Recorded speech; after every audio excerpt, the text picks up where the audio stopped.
During a weekend family dinner, my mom roared, "Either you give the master suite to your younger sister, or pack your bags and get out." The sound of her voice echoed off the walls of the dining room, sharp enough to cut glass. I sat there, my fork suspended halfway to my mouth, the piece of roasted chicken suddenly looking entirely unappetizing.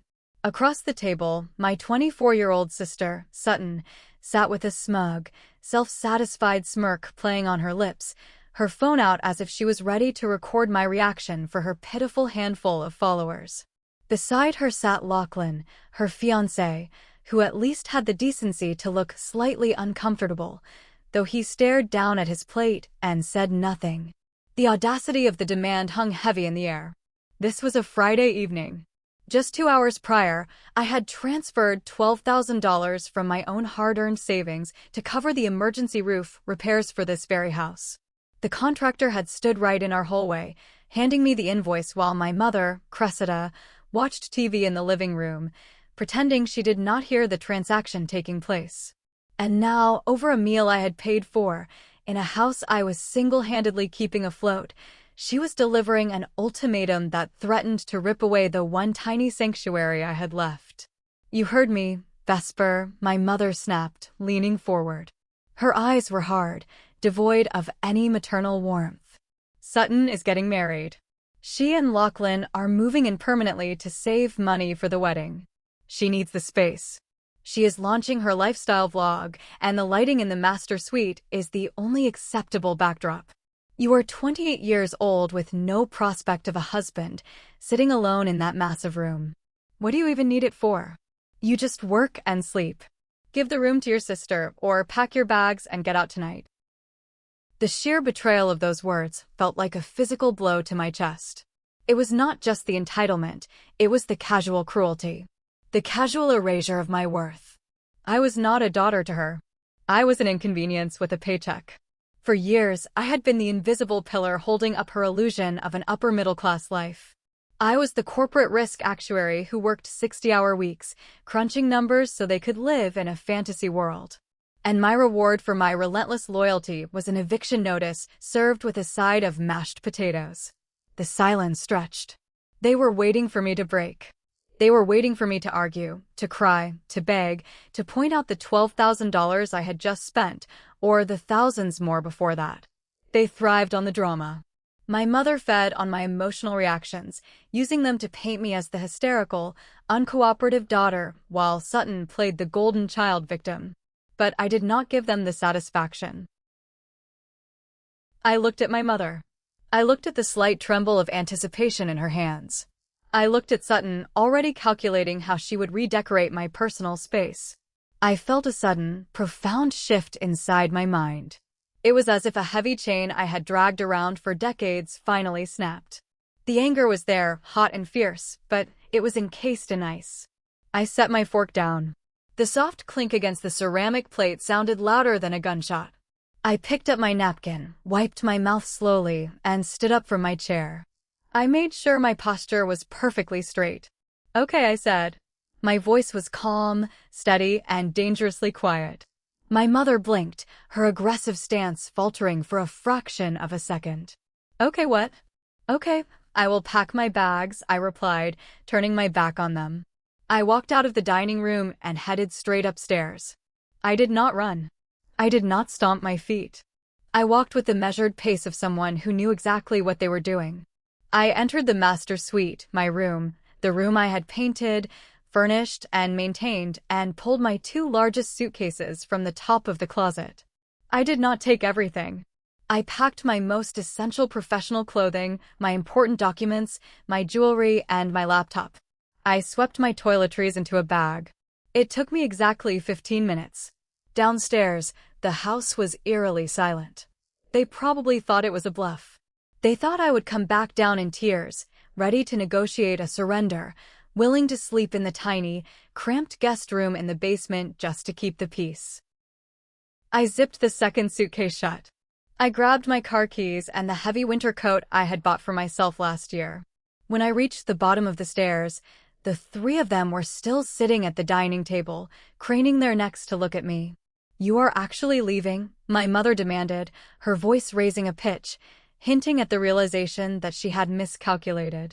But her pride refused to let her back down. Fine. See how long you last out there without family. You will be back begging by Sunday. I paused at the front door. I did not look back at them. I simply pulled the door open, stepped out into the freezing night, and pulled it shut behind me with a firm, final click. As I dragged my suitcases to my car, the cold wind hit my face, but I only felt the heat of a burning resolve. When the door closed, my mom smirked, thinking she had just kicked me out onto the cold streets. But she didn't know I was already holding the keys to a reality that would level her fake empire to the ground. The engine of my sedan roared to life, cutting through the silence of the suburban street. Rain began to fall, tiny droplets splattering against the windshield like the ticking of a clock. I turned the heater on, gripping the steering wheel as I navigated out of the neighborhood I had called home for far too long. The rhythmic swish of the windshield wipers was the only sound inside the cabin, giving my mind too much space to wander. I was driving toward downtown, toward the sanctuary of a hotel, but my thoughts were dragging me backward into the museum of my past pain. It is a strange thing to realize you have been mourning a relationship while the other person is still alive. As I drove through the blurred city lights, the exhibits of my mother's favoritism lit up in my memory, one painful artifact after another. The first exhibit was the most expensive lesson of my teenage years. I was 18. I had worked every summer since I was 14, babysitting, waiting tables, saving every dime for my college tuition. I had accumulated $15,000 in a joint savings account my mother had set up for me when I was a minor. I remember checking the balance a week before my freshman year was supposed to start, feeling a swell of pride. But the screen had shown a balance of 0. I confronted her, my heart pounding in my throat. She had looked at me with cold indifference and said, Sutton needed a reliable car for high school. You're smart, Vesper. You can get a student loan. Sutton is delicate. She cannot take the bus. She had stolen $15,000 of my blood and sweat to buy a shiny convertible for my sister. And I, like a fool desperate for approval, had taken on the debt without reporting her. The second exhibit was a scent. The smell of hospital bleach and stale coffee. 3 years ago, my stepdad, Cressida's second husband, fell severely ill. He was a decent man, quiet but kind, and he did not deserve the hand he was dealt. When the medical bills began piling up and insurance refused to cover the experimental treatments, my mother fell apart. She claimed she was too stressed to work. So, I stepped up. I took on a weekend job doing freelance risk assessment on top of my demanding corporate position. I worked 3 jobs. I barely slept. I funneled thousands of dollars directly to the hospital. And what did my mother do? 2 weeks before he passed away, she claimed the stress was killing her and she needed a break. She took Sutton on a luxury vacation to Paris. I remember sitting by his hospital bed, holding his frail hand, while my phone pinged with notifications of Sutton posing in front of the Eiffel Tower, holding shopping bags from high-end boutiques. They used the money from a secret credit card I later found out they had opened in my name. The third exhibit was sitting right now in the glove compartment of my car. A small, black leather notebook. It was my ledger. Being an actuary, numbers are my safe haven. When emotions lie, numbers tell the brutal truth. Over the past 3 years, ever since my stepdad died, I had kept a meticulous record of every single household expense I had covered. The mortgage payments she claimed she could not meet. The property taxes. The grocery bills packed with organic, imported items Sutton demanded for her diet. The roof repair tonight. The total number etched in blue ink on the final page of that notebook was a staggering $184,000. $184,000. That was the price of my admission to my own family. That was the ransom I paid just to be allowed to sleep in the room they had just kicked me out of. I hit the brakes at a red light. The rain was coming down harder now, blurring the red glow of the traffic signal. My chest felt tight, the air suddenly thick. I had spent my entire adult life trying to prove I was worthy of the love they gave so freely to Sutton. I thought if I just fixed enough problems, if I just paid enough bills, if I was just responsible enough, My mother would finally look at me and say, "Thank you. I am proud of you." Instead, she had looked at me and called me a bitter spinster. She had ordered me to hand over the space I funded so my sister could film makeup tutorials. The light turned green. I pressed the accelerator, feeling the car surge forward. The tears I refused to shed in the dining room finally spilled over, hot and silent, tracking down my cheeks. But they were not tears of sorrow. They were tears of a profound, clarifying rage. The kind of rage that burns away the fog of manipulation and leaves only sharp, unyielding reality. I wiped my face with the back of my hand. I was done being the financial shield for people who treated me like dirt. Have you ever felt like you are nothing more than a lifeless ATM machine to the people who are supposed to protect you? I pulled into the covered driveway of a luxury boutique hotel downtown.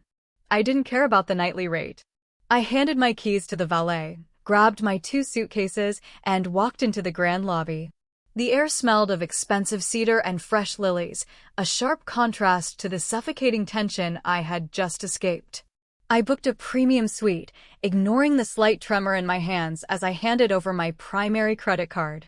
Once inside the room, I locked the heavy mahogany door, sliding the chain into place.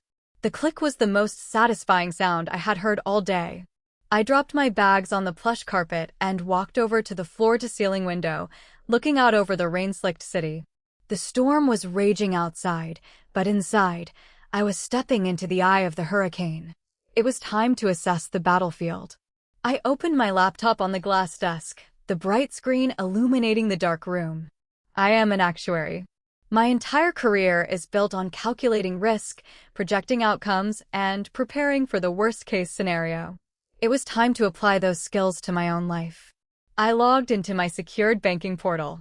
I navigated past the joint accounts and the checking accounts I used to fund my mother's lifestyle and clicked on my hidden, high-yield investment portfolios. The screen loaded, displaying the bold, undeniable numbers. $650,000.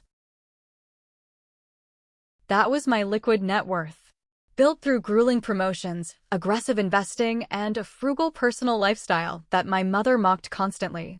She thought I was just a boring corporate drone making a decent salary.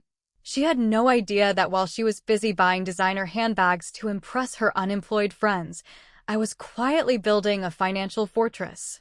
I had enough capital to secure my independence 10 times over. I picked up my phone and opened my messages. I scrolled to a text from my best friend, Romy. Romy and I had met in college. She was a commercial real estate broker now, sharp as a tack and fiercely loyal. For the last 6 months, she had been sending me residential listings, practically begging me to move out. "You are funding your own prison," she had told me over drinks a week ago. I typed a quick message. I left. "I am at the hotel downtown. You were right about everything. Show me the house on the hill tomorrow morning." Her reply came in less than 10 seconds. "Finally. Picking you up at 8 a.m. Dress sharp. We are going to war." I closed the laptop and forced myself to get some sleep. I needed a clear head for what was coming. The next morning, I woke up before my alarm. The rain had cleared, leaving the city washed clean and bright under the early sun. I ordered room service, drinking strong black coffee while I booted up my laptop to check my daily banking alerts. A bright red notification flashed on the screen. My heart skipped a beat, the old anxiety clawing at my throat. I clicked the alert. It was a pending transaction on my secondary credit card. The card that had my name on the primary account, but carried Cressida's name on the plastic. A card she was only supposed to use for household emergencies.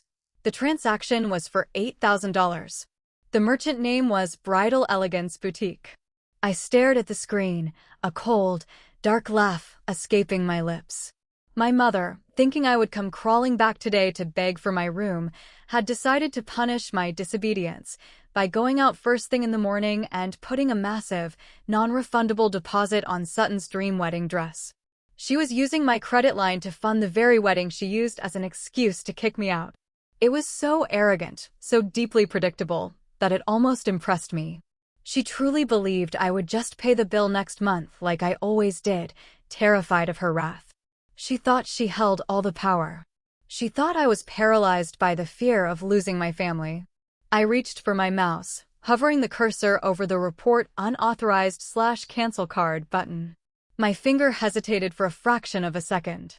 Decades of conditioning screamed at me to stop, warning me of the screaming matches, the guilt trips, the relentless emotional abuse that would follow if I cut off the money supply.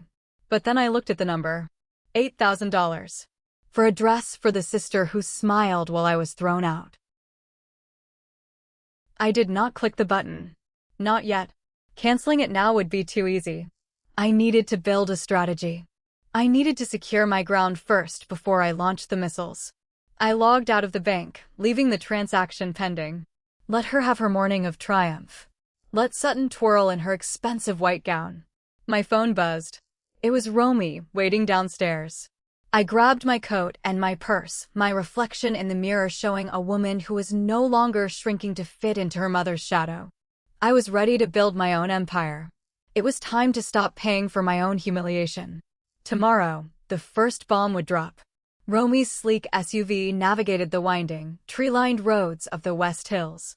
The further we drove from the suburban sprawl where my mother lived, the easier it became to breathe. The air up here was different, crisp, carrying the scent of pine and damp earth. She really spent $8,000 on a dress while you were packing your bags?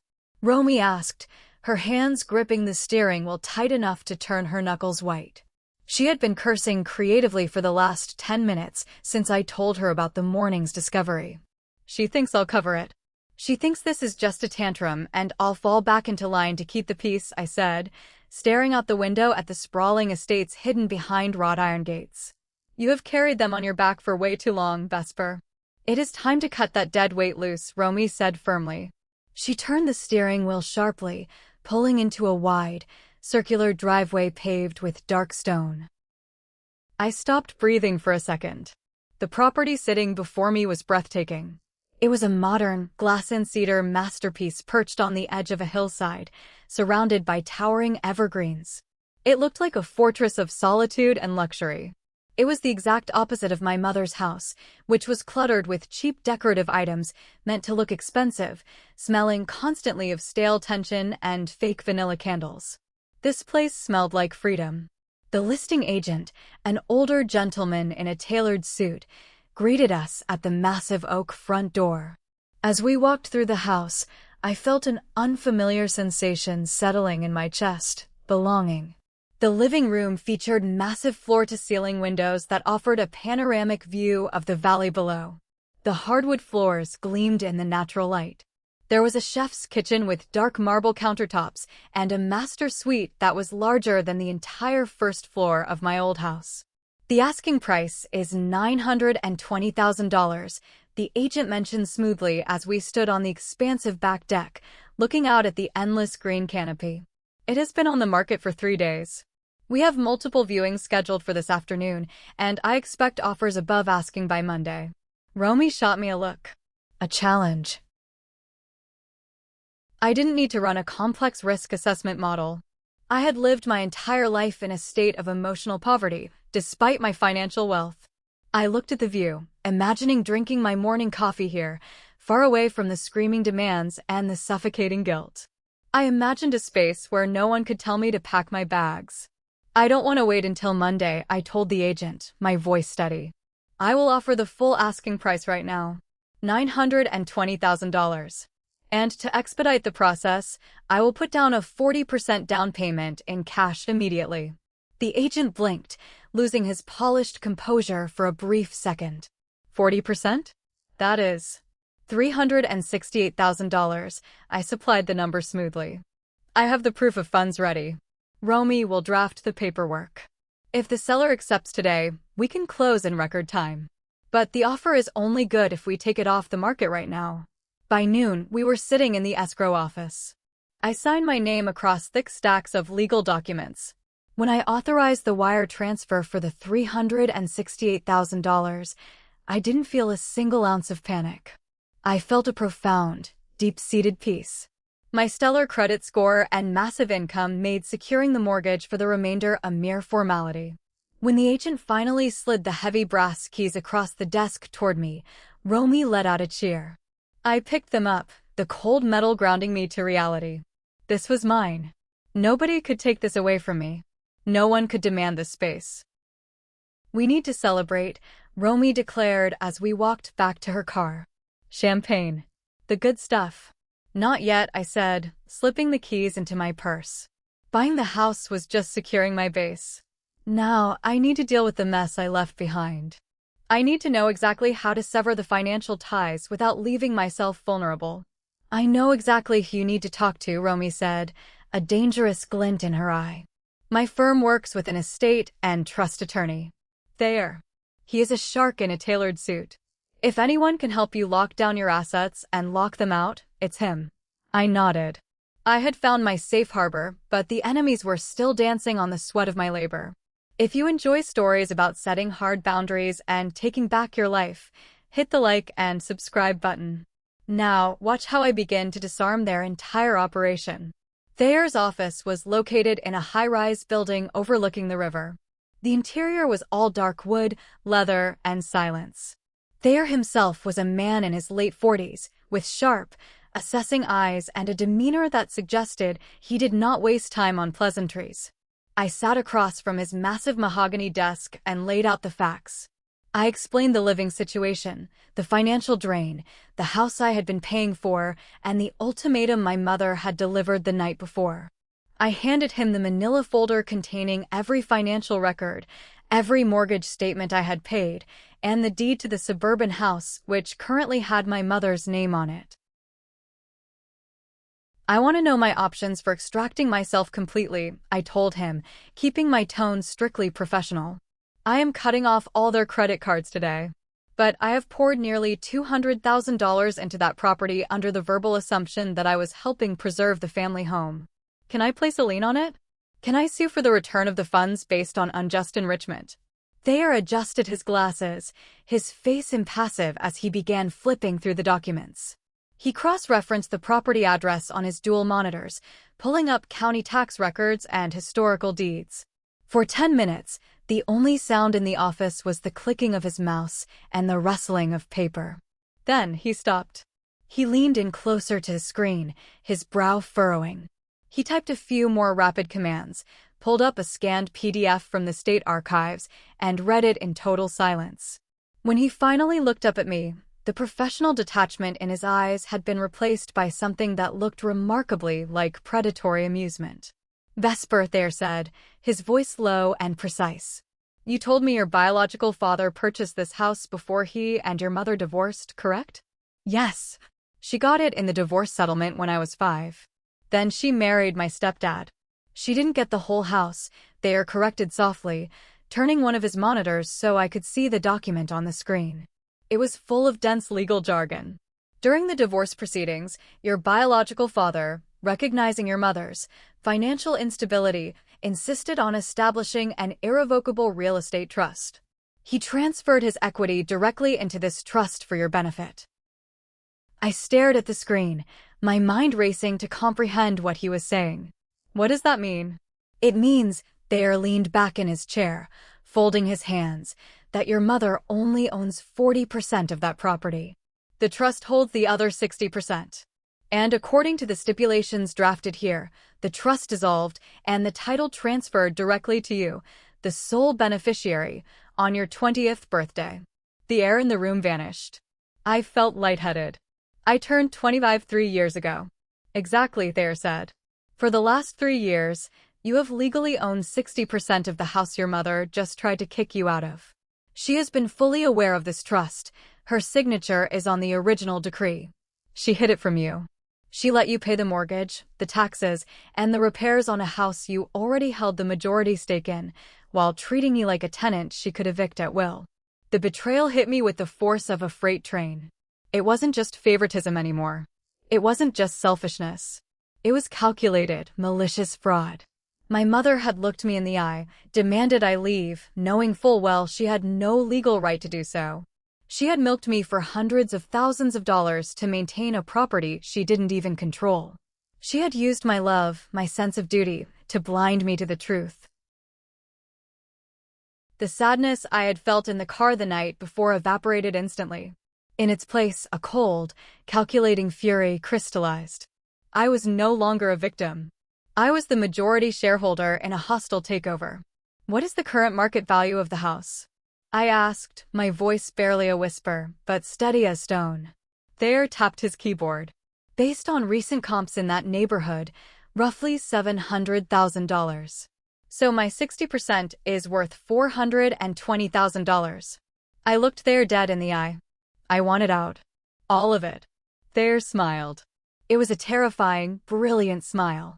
Oregon law is very clear on partition actions. As a majority owner, you can force a sale. I will draft a formal legal ultimatum today. We will give your mother exactly 30 days to secure financing and buy out your $420,000 equity stake. Given what you've told me about her employment status, no bank on earth will lend her that money. And when she can't secure the loan? I asked. Then we file a partition lawsuit, and the court will order the house to be sold on the open market, liquidating her asset entirely, Thayer replied. Do it, I commanded.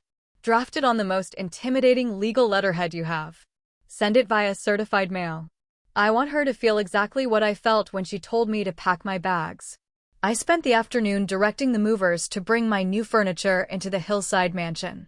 By evening, I was sitting on a plush leather sofa in my expansive living room, a glass of expensive red wine in my hand, watching the sunset paint the valley in shades of gold and purple.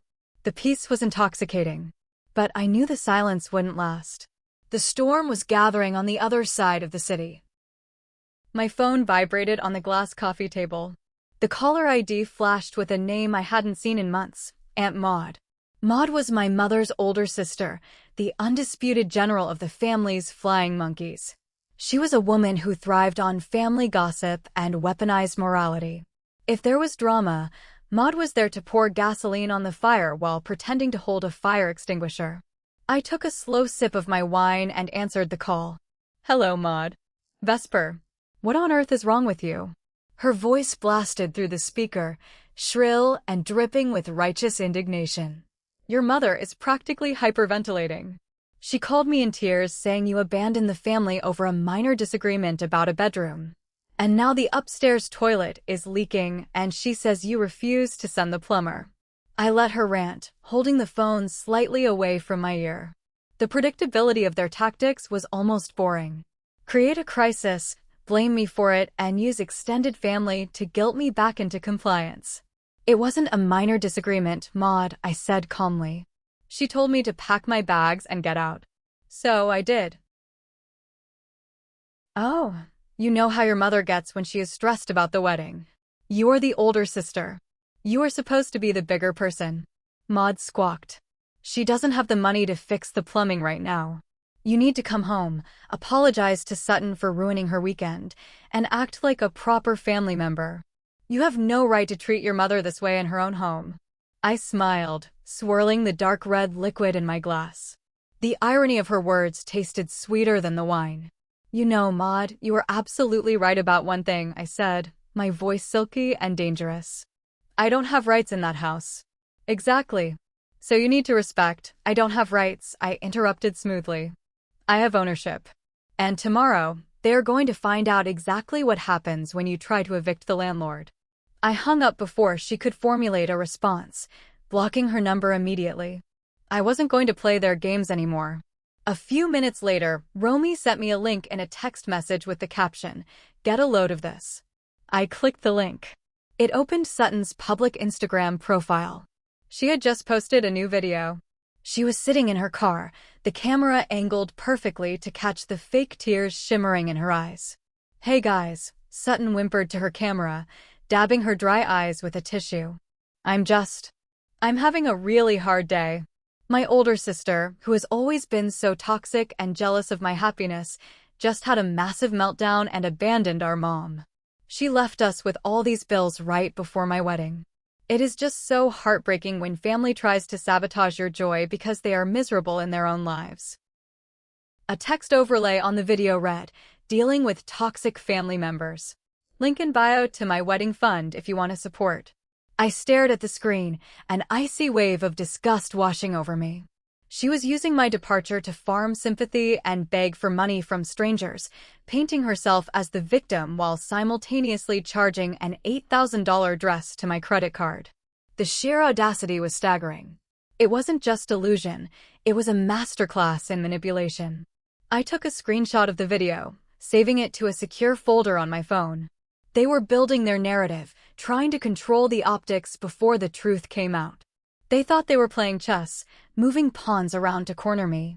They had no idea I was about to flip the entire board. I finished my glass of wine, set it down, and opened my laptop. I logged back into my banking portal. The pending charge for the bridal boutique was still sitting there, waiting to clear. The secondary cards were still active. The auto insurance for Sutton's car, which I paid for, was still active. The health club memberships. The streaming services. The grocery delivery subscriptions. The entire lifeline of their upper-class masquerade was connected to a single digital switch. I hovered my mouse over the master control settings for my accounts. The ultimatum from Thayer's office would be delivered by a process server tomorrow afternoon. But I didn't want to wait until tomorrow to start the demolition. I wanted them to wake up in a world where the gravity had suddenly been turned off. I looked out at the dark hills, the stars beginning to pierce through the night sky. The time for patience was over. Tomorrow, the empire of lies was going to burn. Thank you so much for watching this far. If you are enjoying Vesper's journey to reclaim her power, drop a comment below saying, "I'm Win." This is our secret code for the true fans who stick around for the best parts. I will be hearting and replying to every single comment with that keyword. Now, get ready, because the absolute destruction is about to begin. The morning sun filtered through the massive floor-to-ceiling windows of my new hillside home, casting long, peaceful shadows across the polished hardwood floors. I sat at my massive marble kitchen island with a fresh cup of dark roast coffee, my laptop open in front of me. The digital clock on the screen read exactly 9 in the morning. It was time. I logged into my primary banking portal, my fingers moving with the precise, practiced rhythm of a woman who had spent years calculating corporate risks. Today, I was finally eliminating the personal ones. I navigated to the credit card control panel. There it was, still sitting in the pending transactions section, glaring at me in bold black numbers. The $8,000 charge from Bridal Elegance Boutique. My mother really thought she had won the war. She genuinely believed that charging a luxury wedding dress to my account was a brilliant power move that would force me into submission. She thought I would look at that massive number, panic about the financial implications of a bounce check, and come crawling back to the house to apologize for my supposed tantrum. I hovered my cursor over the bright red button labeled Cancel Card and Report Unauthorized Use. For a fleeting second, I remembered every single time I had swallowed my pride to keep the peace. I remembered the $15,000 she stole from my college fund. I remembered the endless grocery bills, the property taxes, the roof repairs. I took a deep breath, letting the cool mountain air fill my lungs, and I did not hesitate this time. I clicked the button. A confirmation screen popped up asking if I was absolutely certain I wanted to terminate this line of credit permanently. I approved it. In a fraction of a second, the plastic card sitting in my mother's designer purse became nothing more than a useless piece of trash. But I did not stop there. The dam had broken, and I was ready to let the floodwaters wash everything away. I went in my auto insurance portal. Sutton had been driving a sleek, late-model Mercedes sedan for the last 2 years. I paid the monthly lease, and I paid the premium insurance. I clicked on her vehicle profile and removed the Mercedes from my policy with immediate effect. Next, I logged into the health insurance provider and terminated the expensive dependent coverage I had been paying for my mother. I canceled the premium health club memberships they used every single day to socialize with the local wealthy housewives. I canceled the weekly organic grocery delivery subscriptions. I canceled the streaming services, the monthly wine club deliveries, and the pest control contract. I meticulously severed every single financial artery that kept their upper-class masquerade alive. I closed my laptop and took a slow sip of my coffee. It tasted incredible. Less than an hour later, the silence of my new home was shattered. My phone began to ring aggressively, vibrating across the marble countertop. The caller ID flashed Sutton's name. I let it ring 3 times, enjoying the visual of her mounting panic, before I tapped the green icon and answered, immediately putting her on speakerphone. Romy, who had just walked into my kitchen carrying a box of fresh pastries to celebrate our victory, raised her eyebrows and leaned in to listen closely. Vesper, what on earth is going on with the card? Sutton shrieked. Her voice was pitched so high it almost hurt my ears. The background noise sounded exactly like a high-end retail store, with soft classical music playing faintly behind her frantic voice and the muffled murmurs of other customers.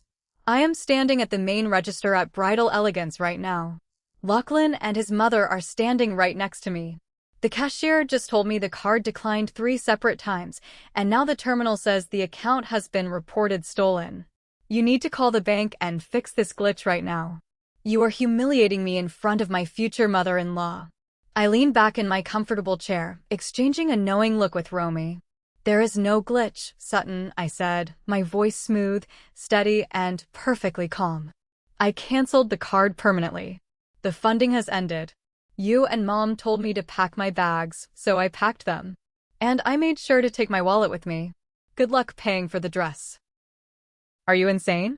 Sutton screamed, entirely dropping all pretense of being the sweet, delicate, wealthy bride she played for her audience. You cannot do this to me. Mom said you were just throwing a stupid tantrum because you are jealous of my wedding. Put the money through right now or I swear to God I will never speak to you again. That is the best wedding gift you could possibly give me, I replied coldly and tapped the red button to end the call. Romy burst into loud laughter, high-fiving me across the kitchen island. But the retaliation from my mother was swift and entirely unhinged. 30 minutes later, I was driving my own sedan down the winding hill toward the city center to pick up some home supplies. The road was quiet, flanked by tall evergreen trees. Suddenly, flashing red and blue lights appeared in my rearview mirror. A police cruiser chirped its siren loudly, signaling me to pull over immediately. I safely navigated to the gravel shoulder, my heart beating slightly faster than normal, though I kept my hands clearly visible on the steering wheel. A stern-looking police officer approached my driver's side window, his hand resting cautiously near his duty belt. "License and registration, please, ma'am," he demanded. "Are you aware this exact vehicle was reported stolen about 20 minutes ago by a woman named Cressida?" I let out a dry, humorless laugh, shaking my head in disbelief. She had actually done it. In her blind, uncontrollable rage over the canceled credit cards, she had called the police and claimed I stole the very car I had purchased with my own money. "Officer," I said politely, handing over my driver's license and pulling the vehicle registration from the glove compartment to hand to him. "I completely understand why you pulled me over. But if you look closely at that registration, you will see that I am the sole legal owner of this vehicle. I bought it, I pay the taxes on it, and I hold the clear title. The woman who called your precinct is my mother. We had a severe domestic disagreement last night where she attempted to kick me out of my own property, and she is now attempting to use your police department to harass and intimidate me." The officer frowned deeply, taking my documents and examining them closely. He walked back to his cruiser to run the plates, check the vehicle identification number, and verify my information through the database. I sat in the car, feeling a strange mix of anger and amusement. When he returned 10 minutes later, his stern expression had shifted into one of deep annoyance, directed entirely at the woman who had wasted his valuable time. "Everything checks out perfectly, ma'am. You are completely free to go," the officer said, handing my documents back through the window. "I will be paying a personal visit to Cressida's residence this afternoon. Filing a false police report is a serious criminal offense in the state, and she will be receiving a very stern warning, if not an official citation for the blatant misuse of emergency services." "Thank you, officer. I appreciate your diligence and your time," I said smoothly. As I rolled my window up and pulled the car back onto the road, a triumphant, brilliant smile spread across my face. She had tried to weaponize the law against me to force me back into my place, but she forgot one crucial, undeniable detail. The law only protects those who actually own the assets. At exactly 2 o'clock in the afternoon on a gloomy Tuesday, a heavy, authoritative knock echoed through the hallway of my old suburban home. I was not there to witness it myself, but Thayer's professional process server provided a highly detailed, written report of the entire encounter. According to the report, my mother ripped the front door open with a scowl, likely expecting the local police officer returning to apologize for the stolen car misunderstanding. Instead of a uniformed officer, she was met by a man in a sharp gray suit who firmly handed her a thick, intimidating legal envelope stamped with the gold crest of Thayer's elite downtown law firm. The document resting inside that envelope was a rigorous, merciless partition demand. It explicitly outlined the precise legal terms of my biological father's irrevocable real estate trust. It included certified copies of the original deeds and the divorce decrees, legally proving beyond a shadow of a doubt that I held a 60% ownership stake in the property she was living in. The language was cold and uncompromising. It demanded that Cressida either secure commercial financing to buy out my $420,000 equity share within exactly 30 days, or the property would be forcefully placed on the open real estate market for a court-ordered public liquidation. The grand illusion of her power shattered the very moment her eyes scanned those words. For over a decade, she had paraded around the neighborhood like royalty, hosting lavish dinner parties, bragging about her beautiful home, and acting as if she were the queen of a castle she built with her own two hands. But the dark, deeply ironic truth was that her entire fake empire was constructed entirely on the foundation of my 820 credit score and my relentless 60-hour work weeks.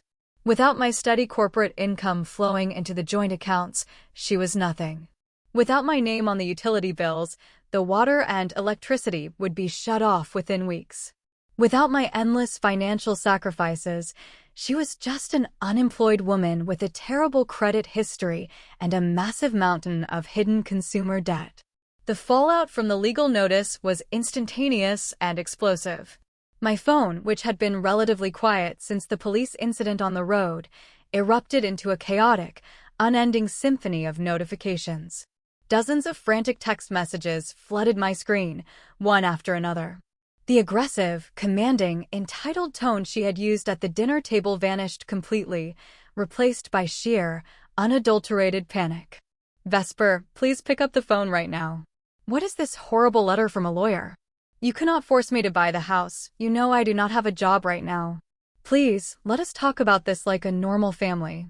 I was just stressed about the wedding expenses. I did not mean it when I told you to leave. Sutton will stay in her old room. You can have the master suite back today. Just call off this crazy lawsuit." I sat outside on my expansive cedar deck, wrapped in a warm blanket, listening to her sobbing voicemails while the cool mountain breeze rustled the pine trees around me. I listened to her voice crack and tremble. I felt no pity. I felt no guilt. The woman crying hysterically on the phone was not mourning the loss of her daughter. She was mourning the sudden, terrifying loss of her personal bank. She had spent decades taking my profound loyalty for granted, assuming my desperate, pathetic need for a mother's love would keep me trapped in financial servitude forever. I did not reply to a single message. I forwarded the audio files of the voicemails directly to Thayer for his legal records, ensuring we had documented proof of her receipt of the ultimatum and her verbal admission of total financial insolvency. By the third day, the desperation reached a boiling point. Sutton began sending me messages of her own, her tone shifting violently between pathetic begging and vicious threats. She claimed I was intentionally ruining her life, that Lachlan's wealthy, conservative family was asking serious questions about why her credit cards were bouncing all over town, and that I owed her a proper, expensive wedding because I was her older sister.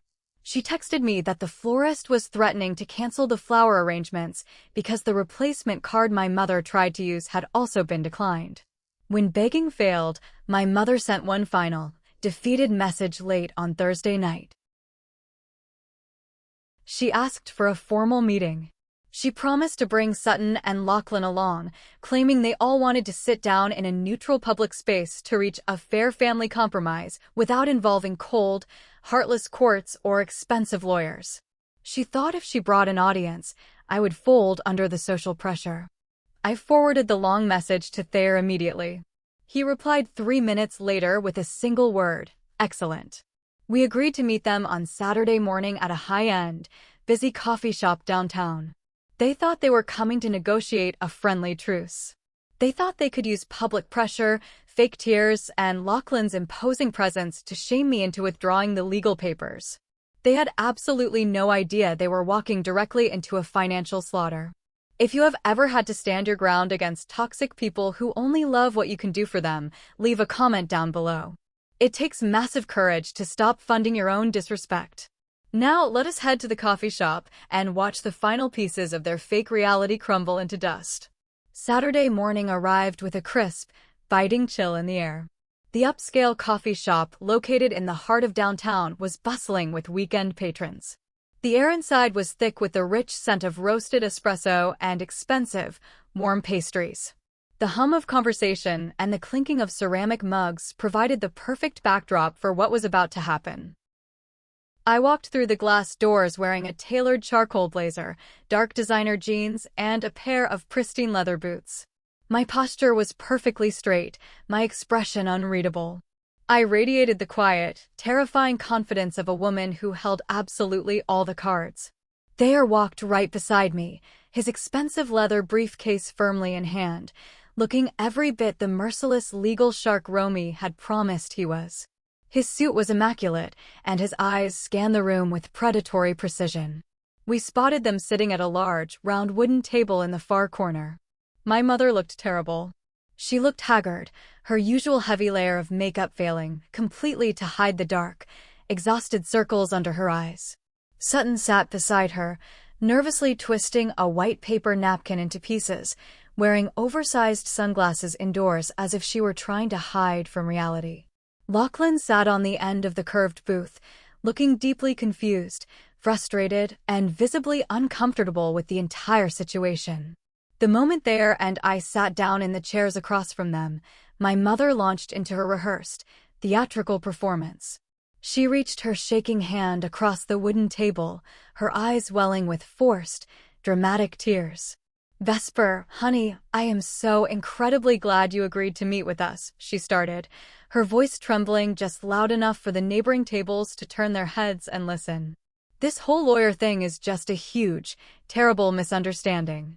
We are family. We do not need cold courts and lawsuits to settle a silly little argument over a bedroom.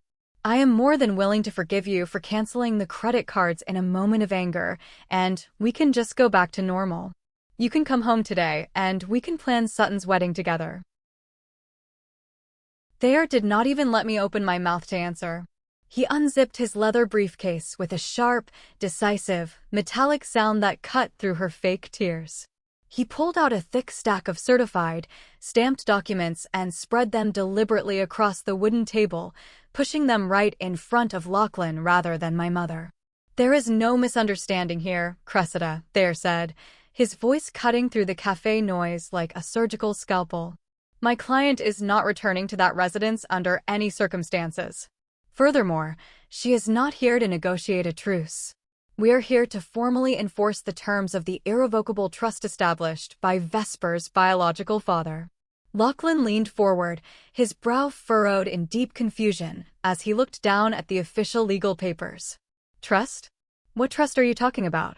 Sutton told me Vesper was just a tenant in the basement who got angry about rent and stormed out." Thayer looked at Lachlan with a mixture of mild pity and professional detachment. "Vesper is not a tenant, sir. She is the legal majority owner of the property. She holds a 60% equity stake, valued currently at $420,000. Cressida has been intentionally hiding this legal reality for years, utilizing Vesper's corporate income to pay the mortgage, the property taxes, and the maintenance on an asset Vesper already owned." Lachlan turned slowly to look at Sutton. The blood drained entirely from Sutton's face, leaving her pale, ghostly, and violently trembling. Lachlan came from a family of self-made, hard-working professionals who built their wealth from the ground up. He valued financial independence, integrity, and honesty above all else. Sutton had spent their entire 2-year relationship playing the role of a wealthy, independent lifestyle influencer from a highly successful family, subtly implying that I was the troubled, freeloading, jealous older sister who could not get my life together. "You lied to me," Lachlan said, his voice dropping to a dangerous, furious whisper. "You told me your family was paying for the entire wedding in cash. You told me the credit card declining at the boutique was just a bank error. You told me this massive house was going to be yours one day. Lachlan, please, she is manipulating the papers. She forged them." Sutton cried out, reaching desperately for his arm, but he pulled away sharply as if her touch had burned his skin. "I heard the phone call on speaker when you were screaming at the boutique, Sutton," Lachlan said, standing up aggressively from the table, his chair scraping loudly against the floor. "I heard Vesper say the funding had ended. You are not an influencer. You do not have a dime to your name. You are a parasite." Without another word, Lachlan reached into his jacket pocket, pulled out the shiny keys to the luxury apartment they were supposed to move into after the honeymoon, and dropped them directly onto the table.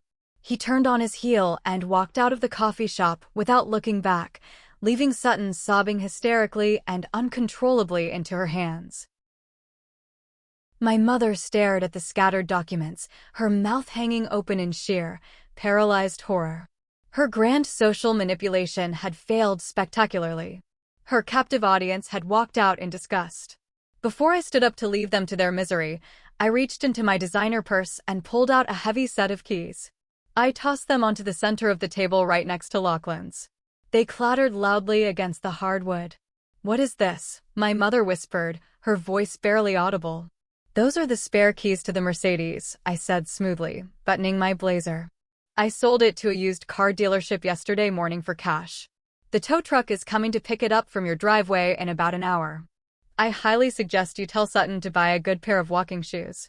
The 30-day countdown for the house buyout is ticking down fast. Have a wonderful weekend." I turned and walked out of the coffee shop, there right beside me.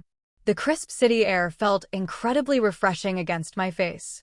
They had tried to break me, but all they did was hand me the heavy hammer I needed to completely shatter their world. The strict 30-day deadline outlined in the legal demand passed without a single viable financial offer from my mother. Her credit was completely ruined, her income was non-existent, and no legitimate financial institution on earth would touch her loan application with a 10-foot pole. The legal gears shifted effortlessly into motion. Thayer filed the formal partition lawsuit with the county court, and the judge, upon seeing the indisputable, ironclad evidence of the trust, immediately ordered the property to be seized and placed on the open market for a public auction. The day the massive, bright yellow bank foreclosure and public auction sign was hammered violently into the manicured front lawn of the suburban house, the grand facade officially crumbled. The neighbors, who had quietly endured my mother's arrogant boasting and condescending attitude for years, stood on their porches with cups of coffee and watched in stunned, fascinated silence as reality tore through the neighborhood. Sutton, desperate for any shred of validation and unable to mentally process the catastrophic loss of her wealthy fiancé and her luxury lifestyle, made a fatal, irreversible mistake. She took her grievances to Facebook. She posted a massive, rambling, emotionally unhinged paragraph accusing me of stealing her inheritance, destroying her dream wedding out of pure jealousy, and cruelly throwing her own sick mother out onto the freezing street. She tagged dozens of extended family members, hoping to rally the flying monkeys one last time to launch a smear campaign against me. But she completely forgot that her Facebook profile was set to public. And she forgot about the local vendors she had hired for her now canceled, unfunded wedding. Within 2 hours of posting her tearful victim narrative, the comment section of her post turned into a brutal, public execution. The owner of the bridal boutique commented first, demanding the $8,000 deposit that had bounced and threatening legal action for the time wasted.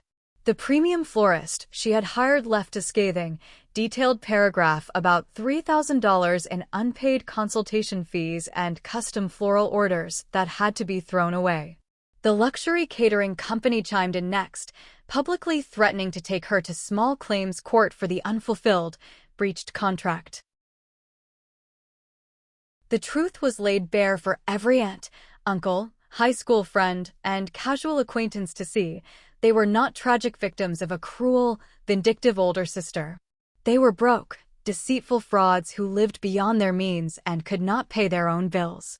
The social embarrassment was so severe, so overwhelming, that Sutton deleted her entire social media presence by midnight. Her Instagram, her Facebook, her TikTok vanished from the internet entirely. The aspiring lifestyle influencer was forced to erase her own existence to hide from her creditors. The house sold swiftly at the public county auction a few weeks later. And in a twist of beautiful, poetic irony that almost made me laugh out loud, the winning bid came from a massive commercial real estate firm looking to flip properties in the growing suburbs. It was Romy's firm.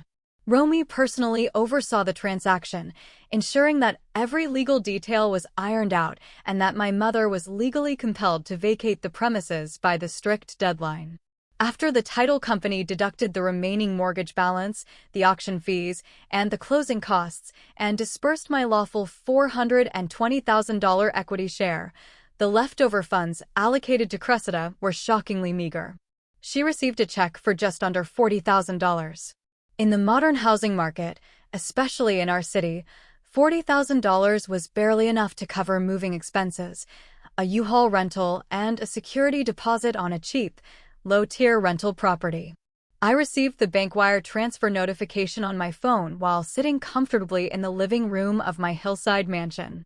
I watched the numbers in my primary account swell massively, solidifying my financial fortress. I had not just successfully recovered the money I poured into that toxic household over the years, I had legally extracted the maximum penalty for their years of emotional abuse and financial exploitation. The empire of lies was gone, replaced by cold, hard numbers that never lied. The descent into poverty is rarely graceful, especially for those who have spent their entire lives pretending to be royalty. With only $40,000 to her name and no recent employment history, my mother was flatly rejected by every respectable, decent apartment complex in the city. Her lack of verifiable income and abysmal credit score made her a massive liability to any landlord. Eventually, running out of time before the eviction date, she and Sutton were forced to sign a lease for a cramped, outdated two-bedroom apartment located on the far industrial outskirts of town. It was a run-down, depressing building that smelled faintly of cheap paint, mildew, and old cooking oil, situated right next to a noisy, heavily trafficked highway. The dramatic downgrade from a spacious suburban residence with a manicured lawn and a huge kitchen to a dingy concrete box dealt a devastating, fatal blow to her fragile pride. Within those thin, poorly insulated walls, the toxic dynamic that had once been directed solely at me turned inward.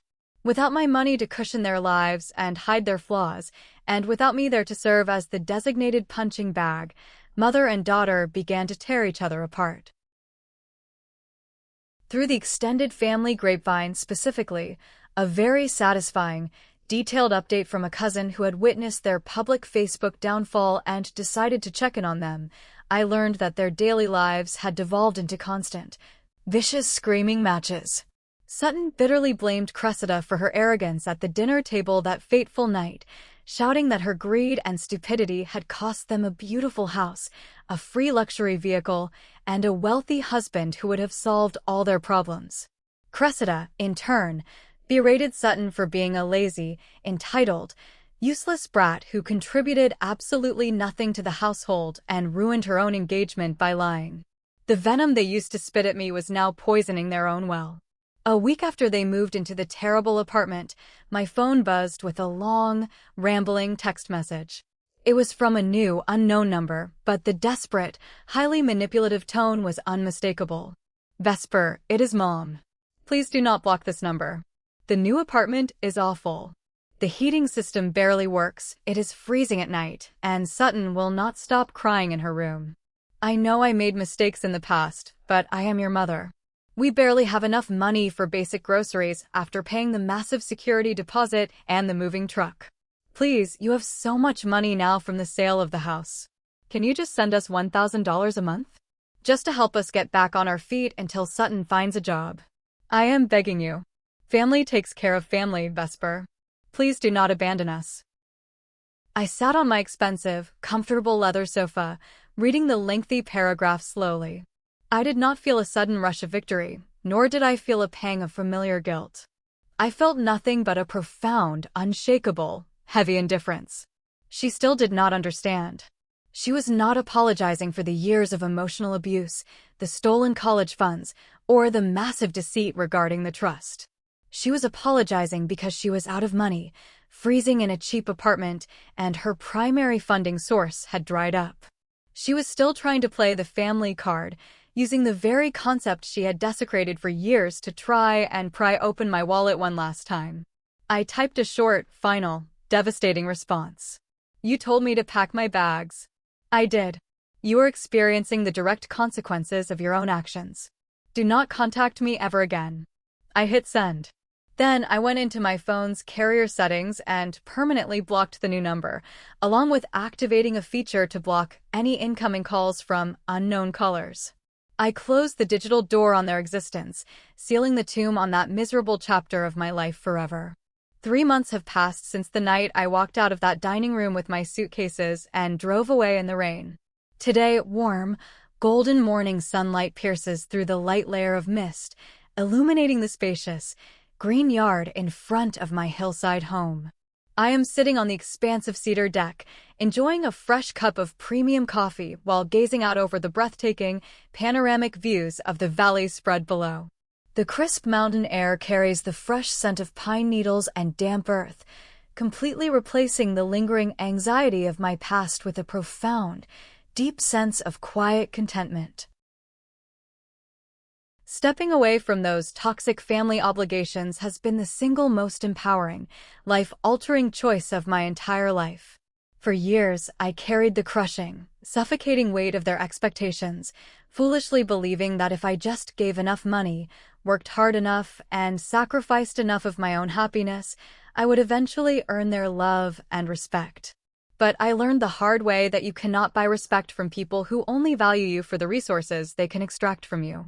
By standing firm against their emotional guilt trips and establishing unbreakable, aggressive legal boundaries, I reclaimed both my absolute financial sovereignty and my inner dignity. My biological father's true legacy, hidden inside that trust for so long, was never meant to be a gold mine for ungrateful, abusive relatives. It was intended to empower me to build a safe, honorable, and fiercely independent life on my own terms. And that is exactly what I have done. My journey is no longer defined by the mistreatment and the financial abuse I endured, but by the quiet, unshakable confidence of a woman who knows her true worth and actively safeguards her peace. My energy is now spent exclusively on excelling in my corporate career as an actuary, nurturing genuine, supportive friendships with people like Romy, and enjoying the beautiful, quiet sanctuary I earned through my own relentless resilience. I hold my head high every single day, ready to embrace the boundless possibilities of a future built entirely on freedom, self-respect, and total independence. But yesterday afternoon, a small ripple briefly disturbed my peaceful waters. I walked down to check my mailbox and found a thick, handwritten letter waiting for me. It was from Aunt Maud. The envelope was heavy, and the handwriting on the front was shaky and dramatic. I opened it carefully. Inside, Maud wrote a 5-page essay claiming that my mother's health has been declining rapidly due to the severe stress and poor conditions of living in poverty. She claimed that my mother cries herself to sleep every single night, that she is deeply and genuinely sorry for everything she ever did to me, and that her dying wish is for me to visit her at the dingy apartment so she can apologize in person. Maud ended the letter by pleading with me to let go of my anger, stating that holding on to grudges will only poison my own heart, and that a good daughter should never turn her back on a sick mother. I stood in my sunlit kitchen, feeling the weight of the thick paper in my hands. I read the words, recognizing the exact same manipulation tactics they had used my entire life. Then I walked over to my home office, turned on my heavy-duty paper shredder, and fed the 5-page letter directly into the metal teeth. I watched it turn into tiny strips of confetti, listening to the loud grinding noise, feeling perfectly fine and completely at peace with my decision. So, I turn to you, the audience who has walked this entire journey with me from the very beginning. Yesterday, Aunt Maud sent a handwritten letter saying my mom is sick, deeply regretful, and begging me to visit her one last time before it is too late. I threw it directly into the shredder without a second thought. What do you think? Am I wrong for refusing to forgive the woman who gave birth to me? Thank you so much for watching my story and sticking with me to the end. If this story resonated with you, or if it gave you the courage to stand up to the toxic, manipulative people in your own life, please hit that like button, drop a comment, and subscribe to the channel for more incredible stories of setting hard boundaries and seeking absolute justice. See you in the next video.